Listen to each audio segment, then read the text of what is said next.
Hi everyone, this is the continuation of the chapter 7, which is the normal distribution. So today we will going to discuss about the calculations of probabilities. So in calculating the probabilities, there are four different probabilities that we need to solve. And here it is. The first is the probability that x is more than a. Number 2, the probability that x is less than b. Number 3, the probability between A and B. So, itong A and B na to is ito na yung given sa isang example. Mamaya ituturo ko sa inyo. And the number 4 is finding the K percentile.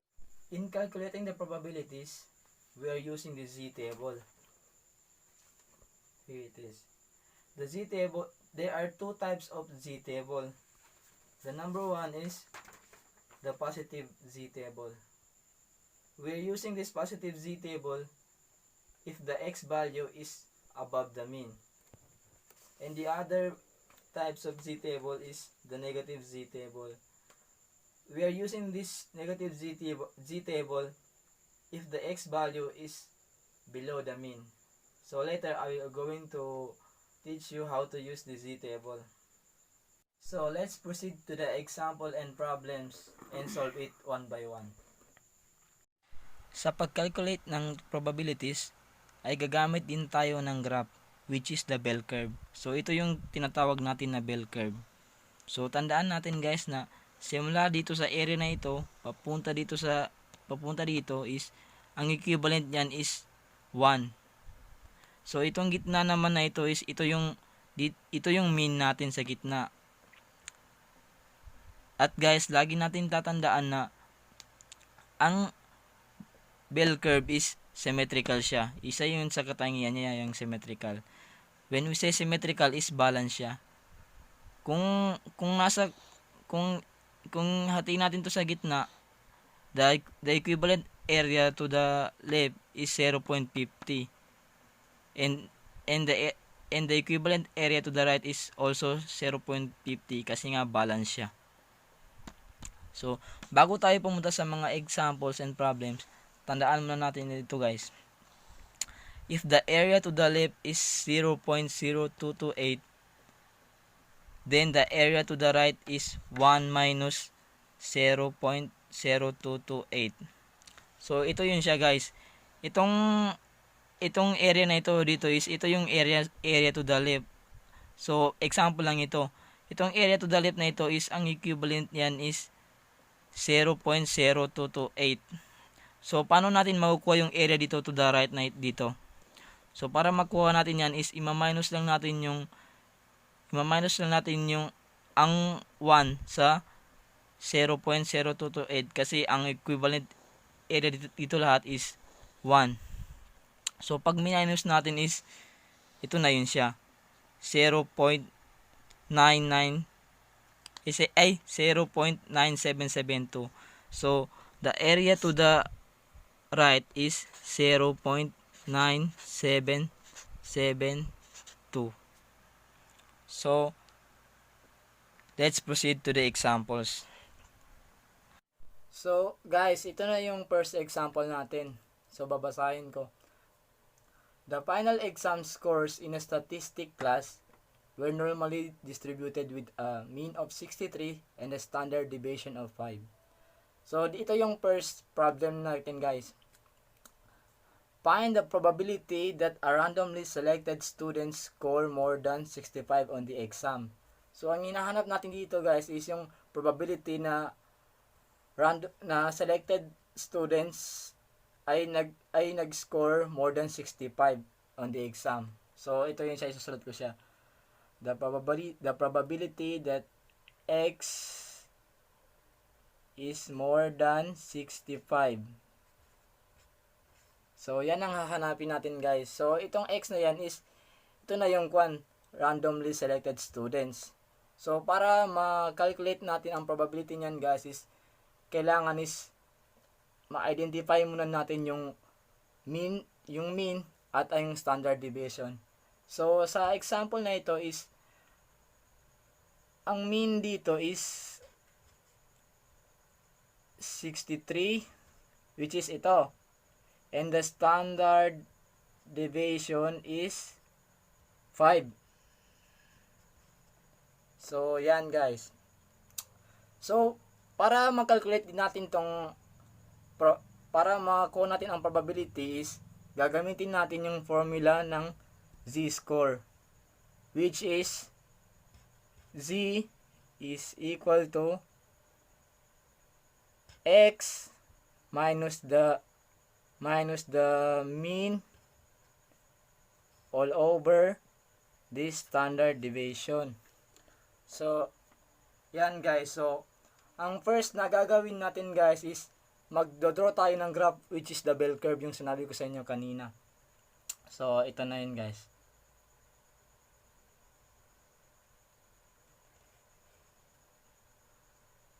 Pasensya na po sa drawing. So, dito sa given example is, ang mean natin dyan is 63. 63 ang mean natin dyan. So, ang hinahanap natin dyan is the selected students score more than 65 on the exam. So pagpalagay natin na dito yung 65. Dyan. So, itong area na ito ang hanapin natin. Ito, which is ito. Yan. Yung area na yan. So, para ma-solve natin yan is, gagamitin natin itong formula ng z-score, which is, wait lang. So, ito na yun guys. So, i-identify ko na yung mga value ng mga x, mean, and standard deviation. So, ito na yun guys. Take note. Z is equal to x. The x is the 65 minus the mean. Mean natin is 63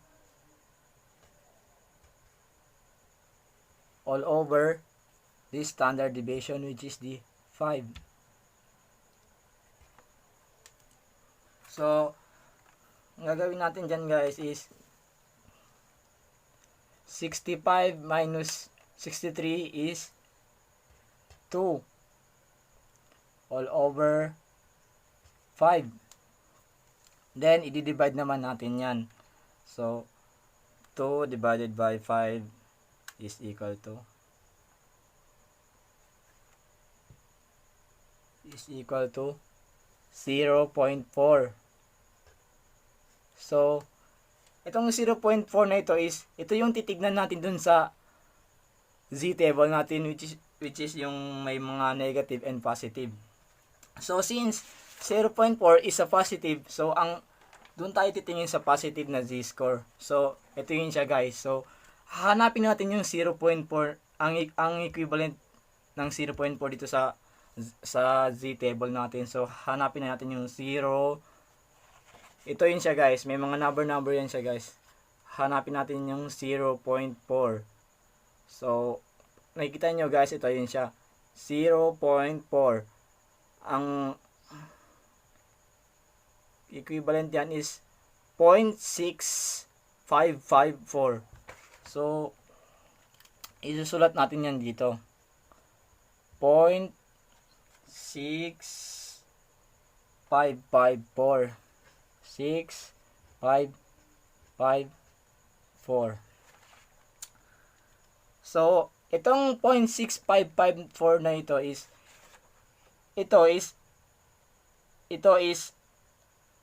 yung equivalent area ng bell curve dito sa may right side. So, since ang hinahanap natin is the randomly selected student score more than 65 on the exam is, ito yung sa right side. So, para makuha natin yun is, i-minus natin sa 1 itong 0.6554.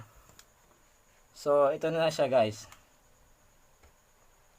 1 minus 0.6554.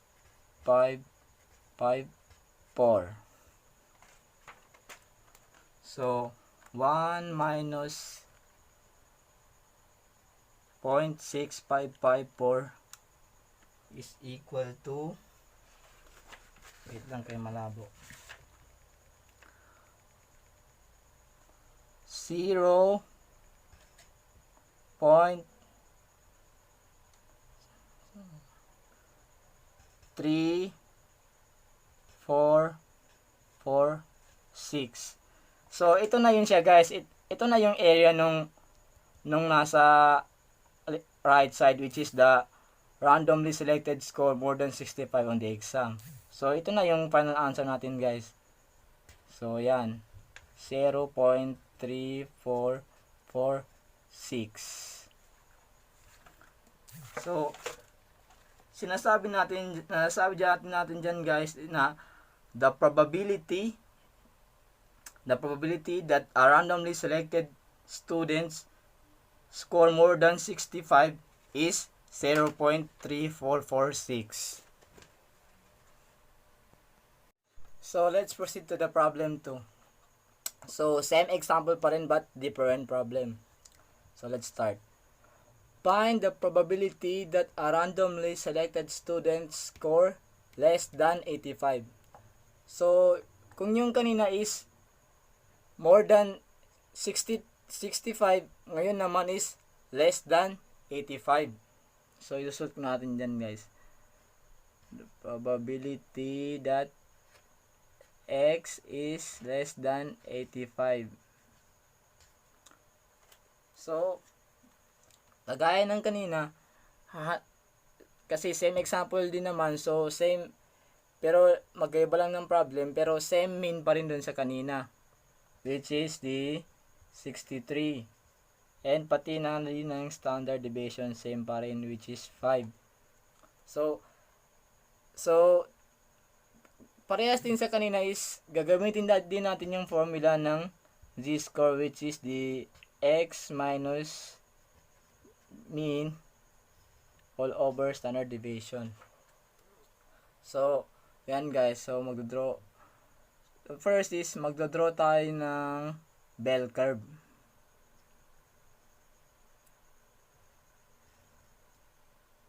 So yan na siya guys. So ang mean niya is 63. So ipagpalagay natin guys na dito yung 85.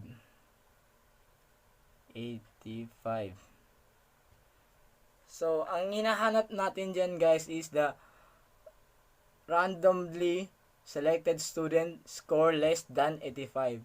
So when we say less than is mas mababa sa 85 ang score niya. So ito yung hanapin guys natin, ito yung hanapin natin na area guys. So itong part na ito, yan siya guys, yan. So let's proceed sa 85, ito yung first natin guys, yan yung z-score. Yung 85 minus the mean, which is 63 all over 5. So 85 minus 63 is equal to 22. Copy the 5. So 22 divided by 5 is equal to 4.4. So ito na siya guys. So itong 4.4, since ito ay positive number, is hahanapin natin yan guys sa positive na z-table, kagaya ng kanina. So hahanapin natin guys, ito yung 4.4 ito. So since sa positive z-table is ang pinakamataas lang na number dito is 3.49. Paano ko nasabing 3.49? Ito siya guys. Nakikita niyo itong 3.4 pati yung 0.9. So i-combine natin yung 3.4 pati 0.9. 0.09. So, ang pag-combine natin dyan guys is gagawa tayo dito ng straight line dito. Tapos, yung straight line din ng 0.9. So, hanapin natin kung saan sila nagkita. So, which is ito. Ito yung pinakamataas sa positive z-table, which is 0.9998. So, kapag ang number is sumobra, mas mataas pa sa 3.4, is automatically 1 na yan siya. So, ang answer dito is 1 or 100%.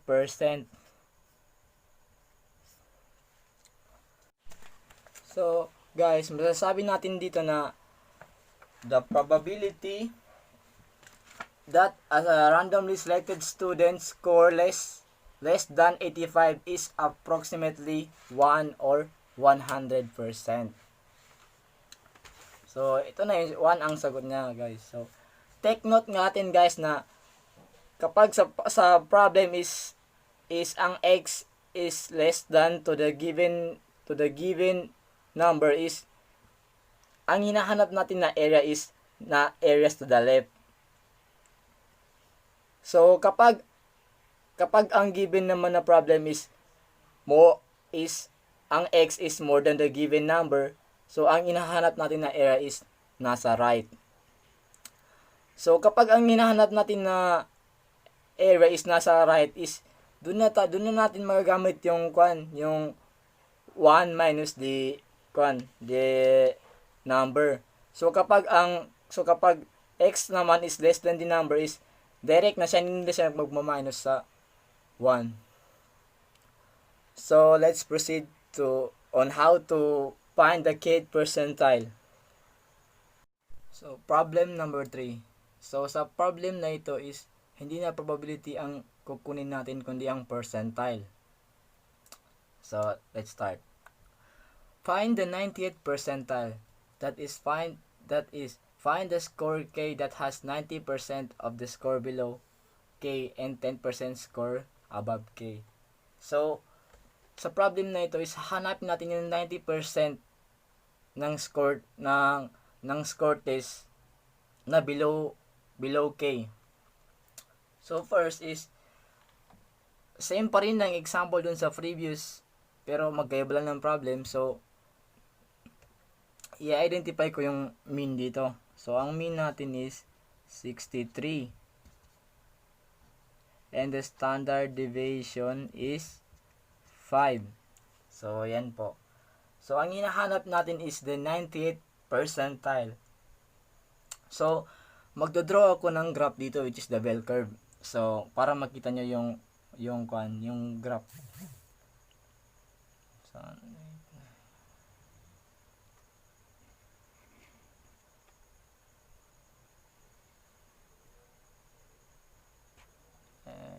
So, sa graph is, ang mean natin is 63. So, ang kukunin natin is yung 98th percentile which is dito yan. Dito.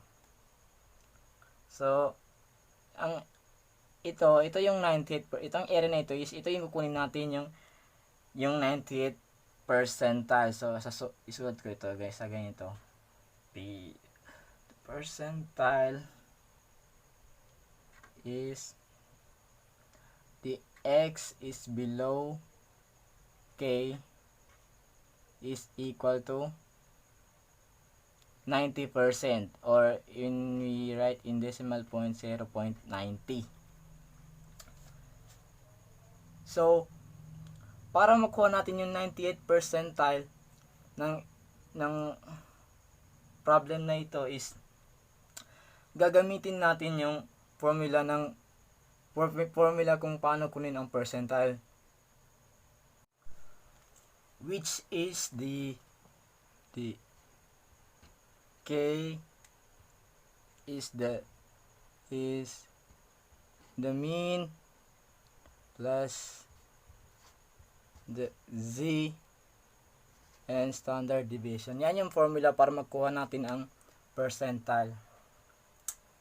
So,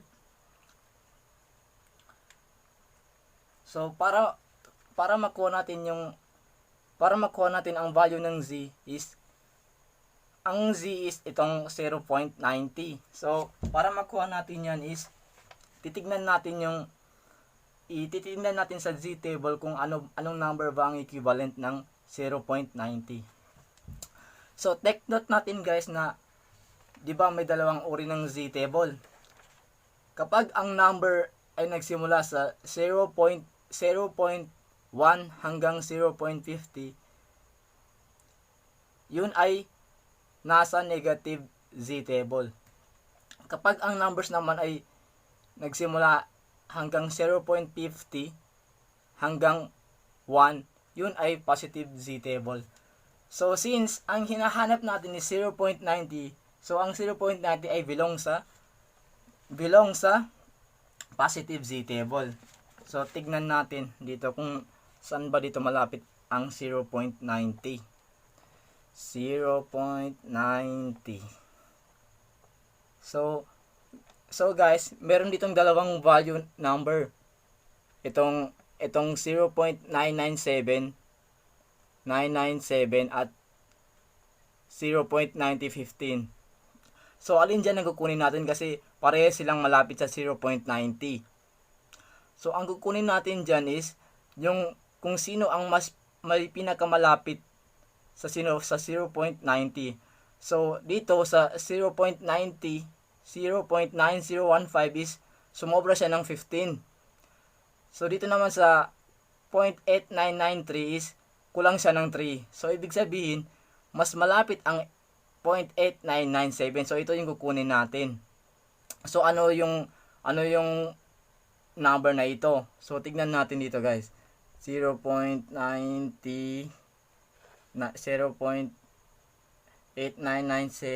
is 1.2 and tingnan sa taas and 0.8. So ang number na ito is 1.28. So ang z natin is 1.28. So ayan siya guys. So proceed na tayo dito para kunin natin ang 90th percentile. So since lahat ng tatlong ito is meron na siyang given value, is pwede na natin makuha ang 90th percentile. So ito na guys. The mean plus the z and the standard deviation. So ang mean natin is 63.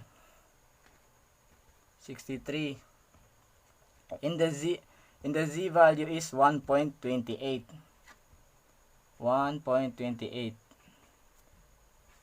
And the standard deviation is 5. So 63 plus 1.28 times 5 is equal to 6.4. So 63 plus 6.4 is equal to 69.4. So guys, ito na yung 98th percentile natin. Ito na yung 98th percentile natin. Ganun lang kadali kunin ng percentile. So sinasabi dito guys that the 98th percentile is 69.4. This means that 90% of the test score fall below 69.4, and 10% of the test score is fall or above the test score.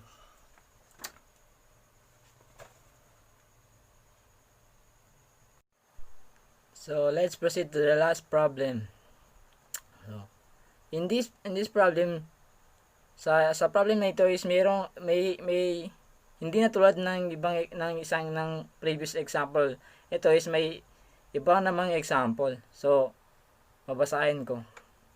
A computer used for office work at home, research, communication, personal finances, education, entertainment, social networking, and a myriad of other things. Suppose that the average number of hours a household personal computer is used for entertainment is 2 hours per day. Assume the time for the entertainment are normally distributed and the standard deviation for the times is half an hour. So, sa example na ito is ang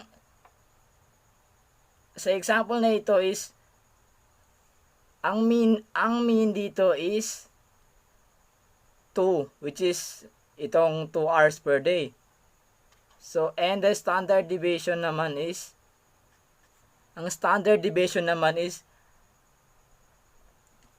half an hour. So, half an hour. So, ibig sabihin, 0.5. So, tandaan natin yan, guys. So, let's proceed to, this is the example. And, this is the problem. So, let's proceed. Find the probability that a household personal computer is used between 1.8 and 2.75 hours per day.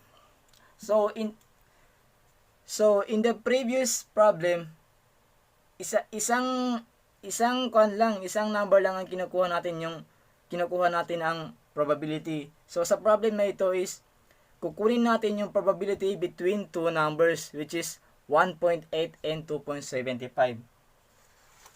So let's proceed. So dun sa binasa ko na example is ang mean niya is 2, which is 2 hours, and the standard deviation is half an hour or 0.5. So para makuha natin ang probability between these two is same pa rin ng previous. Gagamitan din natin ng z-score formula, which is the x minus the mean all over standard deviation. So, ang sunod na gagawin natin is magdo-draw tayo ng bell curve. So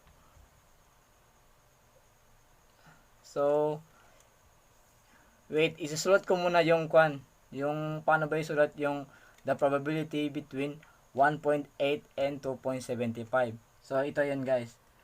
The probability between 1.8 and 2.75. So yan, guys.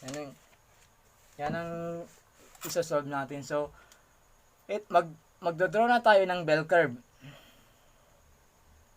So ito na yan siya, guys. Yan na siya. So, since ang mean natin is 2, is ilalagay natin sa gitna yung 2.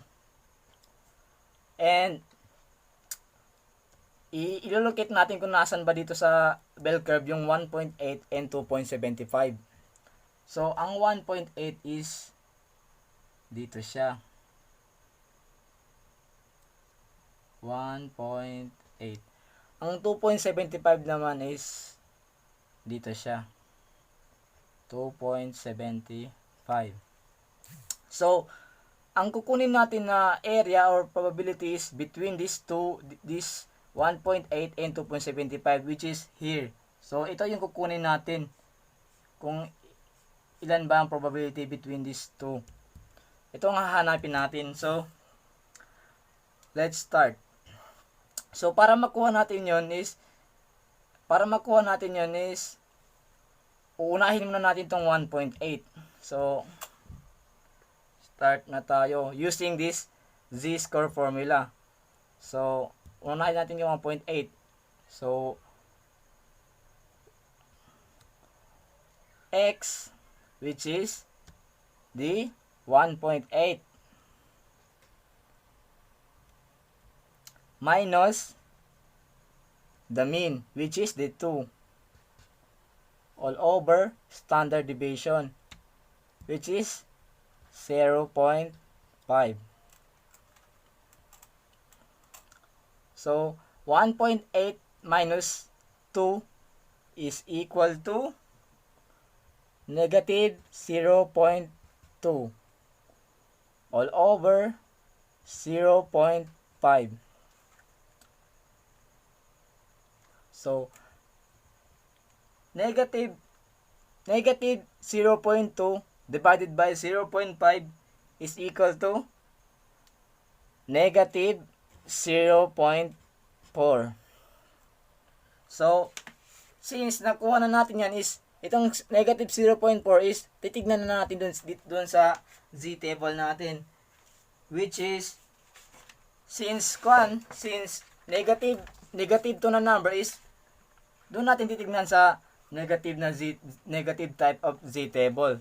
So, negative 0.4, hanapin natin dito, negative 0.4, ito po siya, guys, nakikita nyo, 0.3446, 0.3446. So, pag nakuha na natin yan, i-standby muna natin yan. Dahil kukunin din natin ang equivalent ng 2.75. So, using the same formula, which is the z-score formula.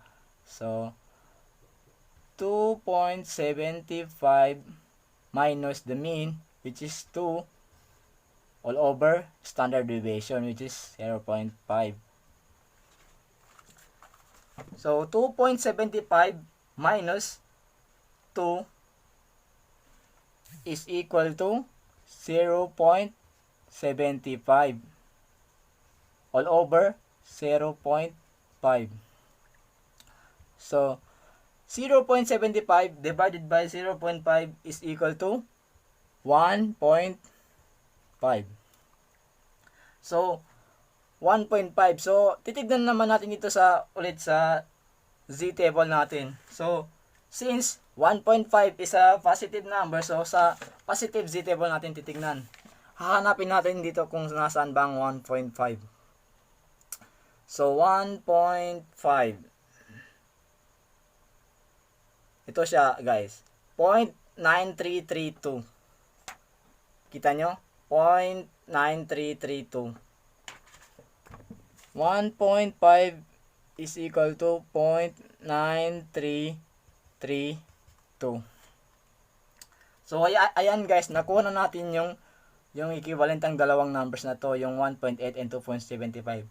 So, ang next na gagawin natin guys is, i-minus natin yung may malaking number dun sa maliit para makuha natin ang area between these two.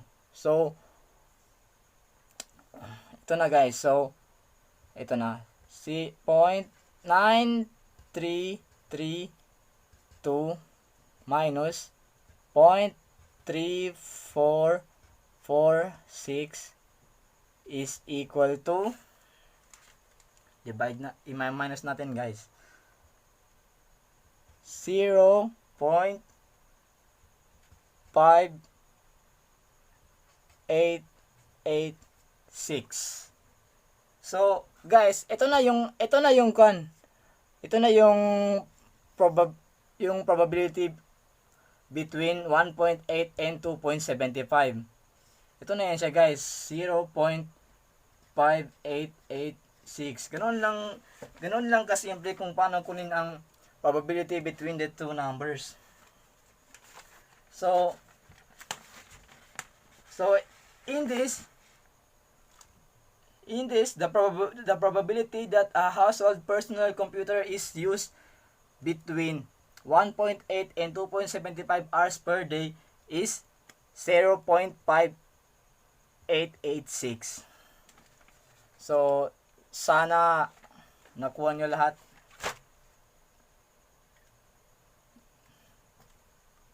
So, doon naman po nagtatapos ang aking topic. Sana naiintindihan nyo. At kung mayroon man kayong hindi naiintindihan or mayroon kayong mga clarification about doon sa topic is, feel free to ask at susubukan kong sasagutin lahat. So, doon lamang po. Maraming salamat.